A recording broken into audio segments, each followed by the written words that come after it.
жашоо бумеранги боюнча айтып бергилечи деди да бир айым. Жашоо бумерангында эмне үчүн мисалы мени кыйнаган, мени ыйлаткан адам дагы деле жыргап эле сопсонун жашап жүрөт. Канча убакыт өтсө дагы ал менен эч нерсе болгон жок. Мен баягы бойдон эле кыйналып жүрөм. Эмне үчүн мындай несправедливый жашоо болуп атат деп кайрылды да. Бул жерден бир нерсени айткым келет. Качан сиз ошол адамды күнөөсү, ошол адам жашоодо сиз кыйналгандай жашоого келет деп күтсөңөр, атаандашуу, өч алуу же кыжырлануу абалда жашасаңыз, сиз ошол эркени жазасын берем, ал баары бир ушул үчүн жооп бериш керек деген ой менен жашасаңар, сиз бул процессти токтотуп турасыз.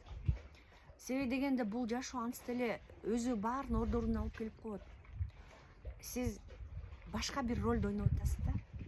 Андан көрөк ал нерсени сиз токтотушуңуз керек. Ал ойду да токтотушуңуз керек. Ал нерсенин баарын тең сиз өзүңүзгө көңүл бурушуңуз керек. Азыр өзүңүздүн эмнеңизди оңдошуңуз керек. Кандай идеалдуу жашоо сиз үчүн? Сиз үчүн өзгөрүү деген эмне? Өзүңө сүйүү деген эмне? Ошонун үстүнөн гана кетишиңиз керек. Болгон нерсенин баарын кой бергиле.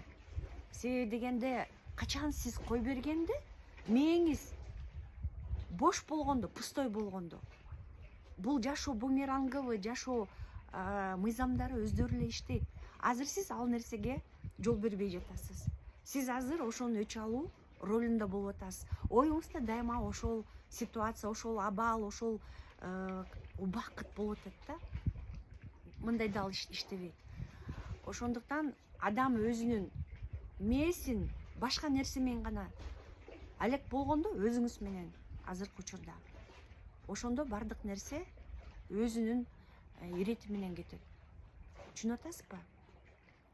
Мени бошотуш керек да, мени бардык жаман ойлордон, өткөн кеткенден, келечекти дагы ойлонбоңуздар.